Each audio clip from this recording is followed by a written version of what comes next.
El libro de Romanos es un registro de nuestra situación pecaminosa y una revelación del poder de Dios para limpiar todas nuestras culpas. En el video de hoy estaremos nosotros estudiando en el capítulo 8, versículo 9 al 11 del libro de los Romanos, cómo el apóstol Pablo nos enseña que a pesar de nosotros haber sido regenerado en Cristo, todavía habitamos en un cuerpo débil, pero que a pesar de eso, aquel que levantó a Cristo de entre los muertos, también nos levantará a nosotros.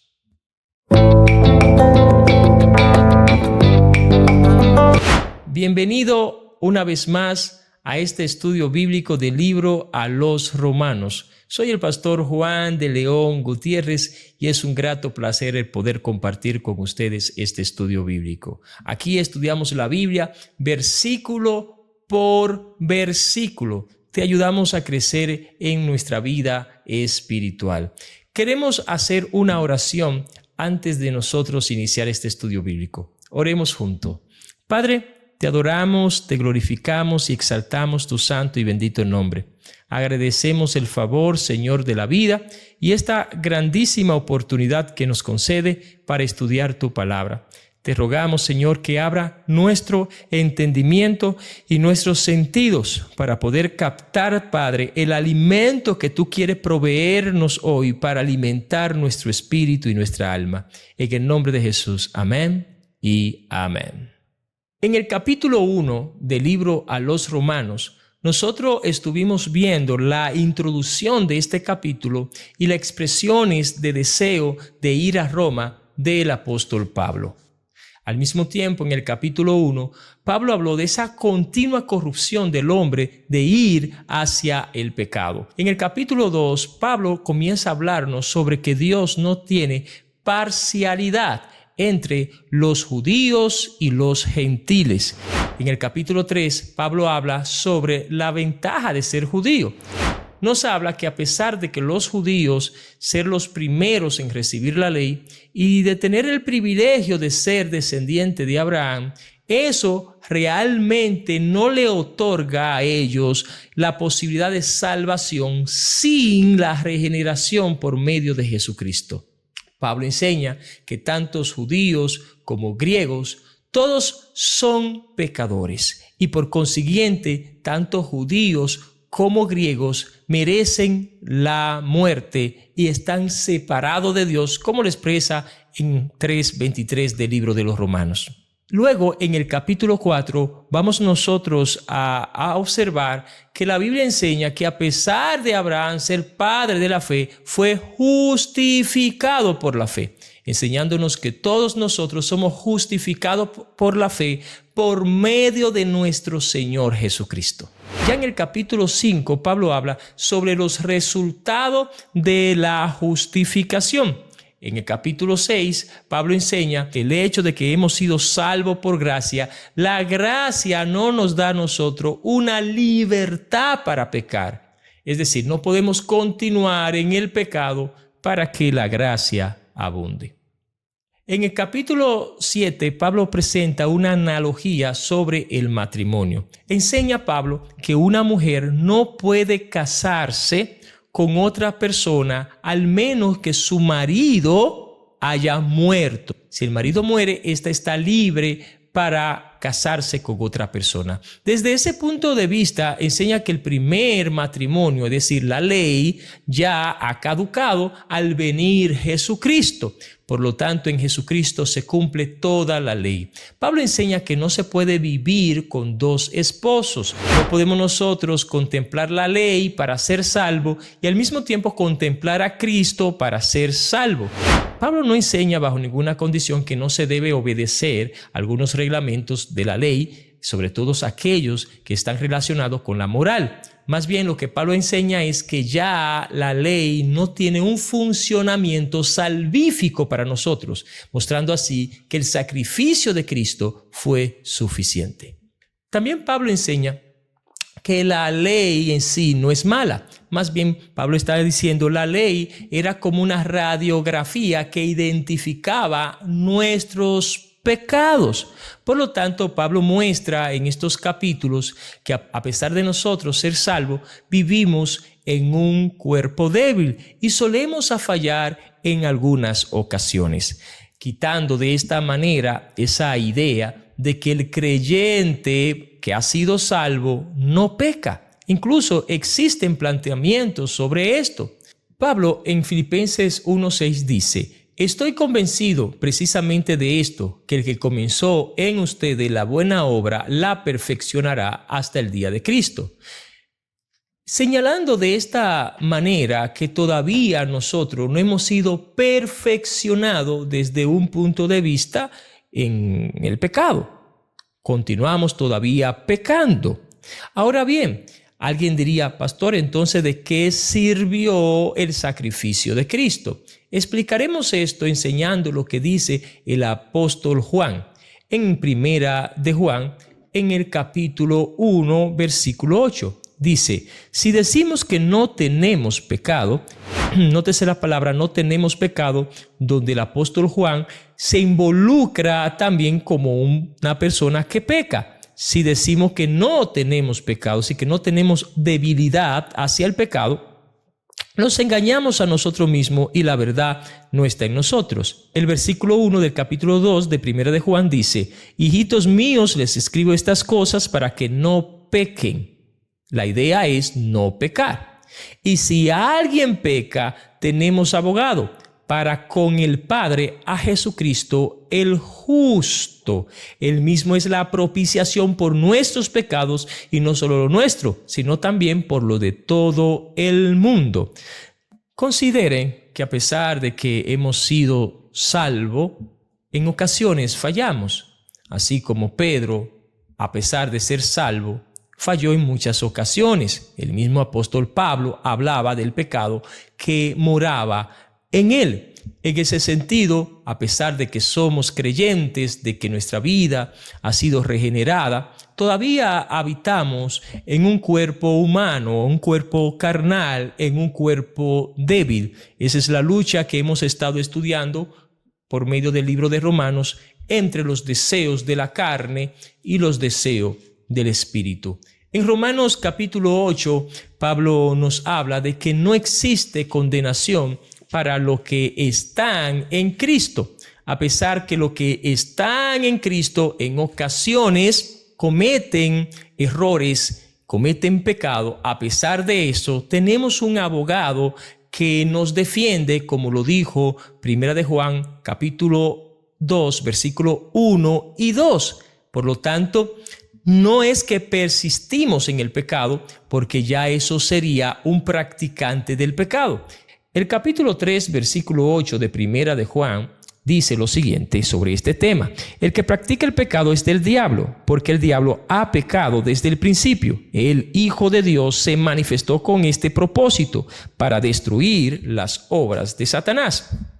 Considérese que es diferente que una persona en un momento determinado cometa un error y peque a una persona que habita en el pecado.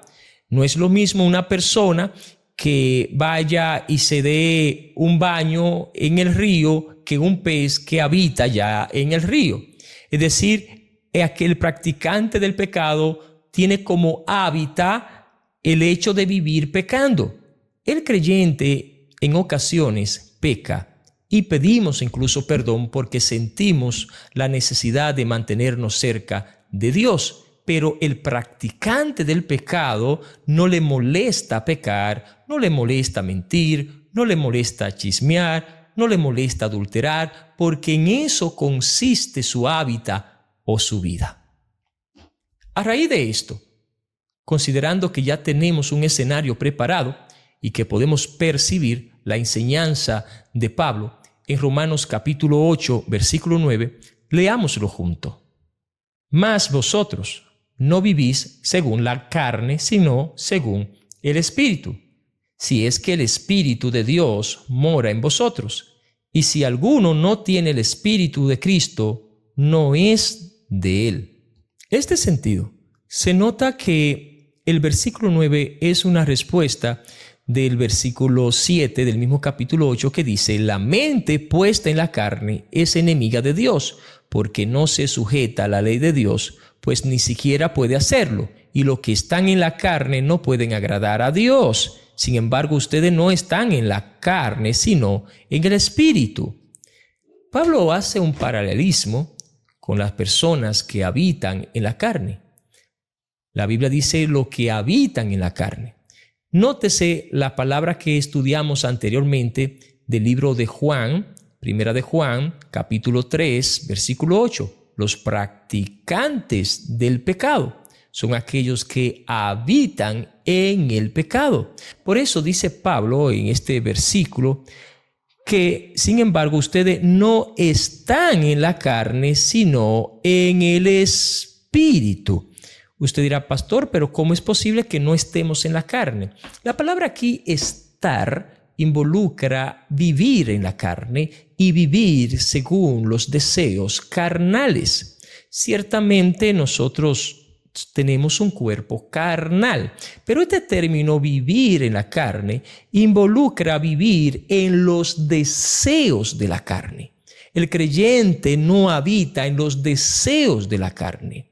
Un asunto es que en un momento determinado usted falle, como falló Pedro negándole a Jesucristo 3 veces antes que cantar el gallo, y una cosa es vivir una vida en negación a Cristo.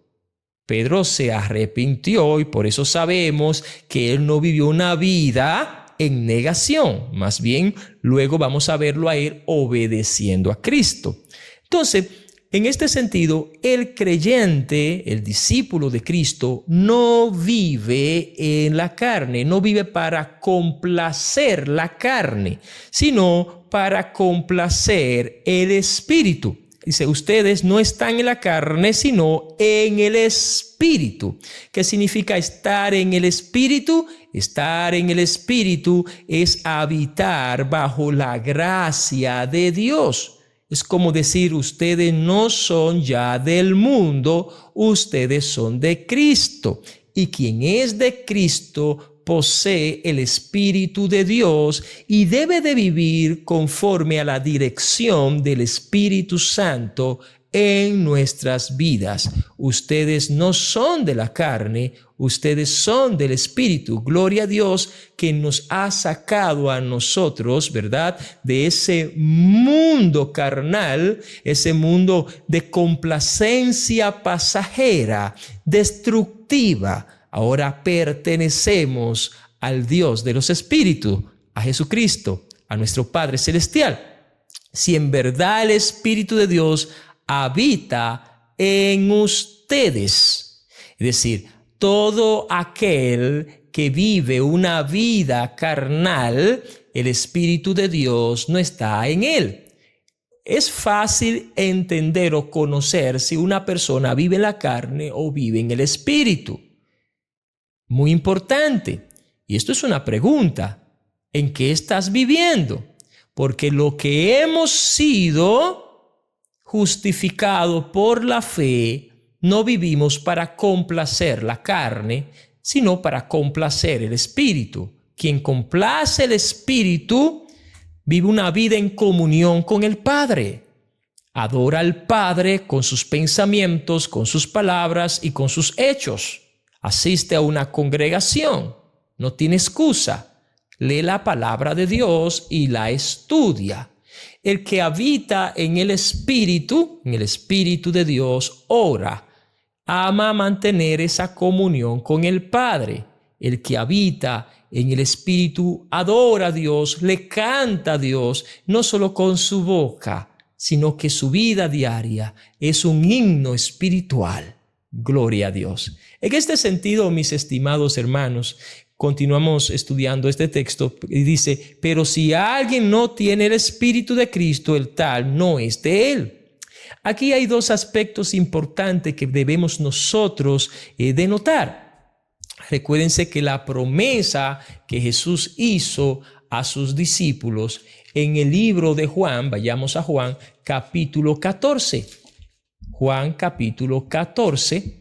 En este caso vamos a ver el versículo 15 en adelante y dice: si ustedes me aman, guardan mis mandamientos, entonces yo rogaré al Padre y Él les dará otro consolador para que esté con ustedes para siempre. Nótese que la promesa es que los discípulos de Cristo tienen el Espíritu Santo para siempre. Esta palabra de tener el Espíritu Santo es bastante interesante porque contradice algunos discursos de algunos predicadores y de cantantes. Esas canciones, por ejemplo, que llaman al Espíritu Santo para que esté en ti. Jesús dice que el Espíritu Santo se mantiene en ti. El Espíritu Santo no sale y viene, no, sino que el Espíritu Santo está en ti. Es sumamente interesante. Y aquel que tiene el Espíritu de Dios vive conforme al fruto del Espíritu de Dios. Me llama mucho la atención porque también esto da referencia a aquellas personas que piensan que porque una persona cometa un error se va a perder. No, abogado tenemos con el Padre, Jesucristo. Pero también nos enseña que eso es gracia a que en nosotros tenemos el Espíritu Santo. Alguien dice, si crees, serás salvo, pero hay que imponerle la mano para que tenga el Espíritu Santo. Es algo raro. Si una persona cree en Jesucristo y entrega su vida a Cristo y es salva, también tiene el Espíritu Santo. No es verdad que el Espíritu Santo se obtiene en un momento emocional, en un evento que se realizó en la congregación. Alguien cantó unas canciones muy emotivas y de repente el Espíritu Santo recae sobre todos. No. La Biblia dice que el que tiene el Espíritu de Dios es de Dios. Y nadie puede ser salvo y no tener el Espíritu de Dios. La salvación no es más que ese acercamiento que nosotros tenemos o esa relación por medio de Jesucristo. Romanos 3:23 leímos que todos pecaron y están destituidos de la gloria de Dios. Entonces, cuando nosotros somos perdonados, ese pecado que no distancia, al ser vencido por la sangre de Cristo, ahora Cristo nos acerca al Padre y somos salvos. Y si somos salvos, tenemos el Espíritu Santo de Dios. Yo sé que hay muchas personas, hay muchos pastores o predicadores que ofenden a los creyentes diciéndoles que no tienen el Espíritu Santo, pero que son salvos. Eso es una plena contradicción. Fíjese lo que dice el apóstol Pablo, o continuamos leyendo. Pero si alguien no tiene el Espíritu de Cristo, el tal no es de él. Y Cristo está en ustedes. Versículo 10. Leamos el versículo 10. Pero si Cristo está en vosotros o en ustedes, el cuerpo en verdad está muerto a causa del pecado, mas el Espíritu vive a causa de la justicia. Esto que está diciendo Pablo aquí no es que el cristiano no peca, sino que el creyente no habita en el pecado. Fíjese cómo lo dice la Biblia de las Américas. Y si Cristo está en ustedes, aunque el cuerpo esté muerto a causa del pecado, ¿ve? A pesar de que el cuerpo está muerto a causa del pecado, la carne, haciendo referencia a la carne, sin embargo, el Espíritu está vivo. A pesar de que fallas, el Espíritu de Dios está vivo. Sin embargo, el Espíritu está vivo. ¿Qué significa esto? Que la carne, esta parte corpórea, falla. Pero a pesar de eso, el Espíritu está vivo. El Espíritu glorifica a Dios. Hay en nosotros un deseo de hacer el bien y de un arrepentimiento honesto y sincero. Versículo 11. Y si el Espíritu de aquel que levantó de los muertos a Jesús mora en vosotros, el que levantó de los muertos a Cristo Jesús vivificará también vuestros cuerpos mortales por su Espíritu que mora en vosotros. El que inició en nosotros la buena obra la perfeccionará. Filipenses 1:6. Exactamente. A pesar de nuestras faltas, de nuestras fallas, a pesar de que este cuerpo humano se debilita por causa del pecado, A pesar de que hemos sido perdonados y aún así nuestro cuerpo recae en muchas ocasiones en fallas, a pesar de nuestras debilidades, Dios no ha apartado de nosotros su Espíritu Santo. La realidad del Espíritu Santo no se basa en una convicción humana, sino en una realidad espiritual. Que una persona falle y de repente un pastor le diga, usted no tiene el Espíritu de Dios, se ha apartado de ti, eso no significa que sea una realidad. Porque el Espíritu Santo no obedece a un razonamiento humano, sino a una realidad divina. El Padre nos ha dado al Espíritu Santo y Él está en nosotros. Y Él mismo es que confronta nuestros pecados para en un momento determinado nosotros arrepentirnos de ellos. No se puede decir que el cristiano no peca. El cristiano no habita en el pecado, que es una realidad en nosotros. Realmente la bendición de tener el Espíritu Santo de Dios, el cual nos sella, nos marca como propiedad de Dios. Somos hijos de Dios a pesar de que fallamos. A pesar de que fallamos, somos hijos de Dios. Por eso hay un mediador entre Dios y nosotros, Jesucristo. A pesar de que somos salvos, Jesucristo sigue siendo y será por la eternidad nuestro mediador. En fin, mis estimados hermanos y hermanas, este estudio nos ha mostrado, a pesar de que nosotros hemos sido regenerados, nosotros fallamos, pero nosotros no vivimos para servir al pecado. A pesar de nuestras faltas, el Espíritu de Dios mora en nosotros siempre. No se va y regresa, sino que permanece en nosotros y confronta nuestros pecados para nosotros poder arrepentirnos. La palabra dice que la palabra nos redarguye. Efesios 6 dice que la espada del Espíritu es la palabra. Por consiguiente, el Espíritu Santo utiliza la palabra de Dios para convencernos de nuestro mal. Al mismo tiempo, es el Espíritu de Dios quien nos sella como propiedad de Dios. El que no tiene el Espíritu Santo de Dios no es de Dios. El Espíritu Santo no se basa su existencia o su hábitat en nosotros a una concepción de un ser humano o a una decisión de un líder. Más bien es una realidad espiritual, es una promesa eterna de nuestro Señor Jesucristo. Él mora en nosotros para siempre. Quien no tiene el Espíritu Santo de Dios no es de Dios. Oremos juntos. Padre, te damos gracias por tu amor y misericordia, por hablarnos a través de tu palabra. Ayúdanos a permanecer en la fe y a mantenernos firme en tu Espíritu Santo para vencer, Señor, nuestras debilidades carnales. Gracias, Señor, porque a pesar de que pecamos en ocasiones, tenemos abogado a Jesucristo el justo. Ayúdanos, Señor, a alejarnos del pecado y a vivir una vida conforme al Espíritu, no conforme a la carne. En el nombre de Jesús. Amén y amén. Una pregunta. ¿En alguna ocasión te han dicho que eres salvo pero que no tiene el Espíritu Santo? Déjanos tu respuesta en los comentarios. Muchas gracias por haber compartido con nosotros este contenido. Si ha sido de bendición para tu vida, te sugerimos a que nos regale un me gusta, te suscribe a nuestro canal y le dé a la campanita. Si entiende que puede ser de bendición para otras personas, también puedes compartirlo. Soy el pastor Juan de León Gutiérrez. Para nosotros ha sido más que un placer. Dios te bendiga y hasta la próxima. Bye.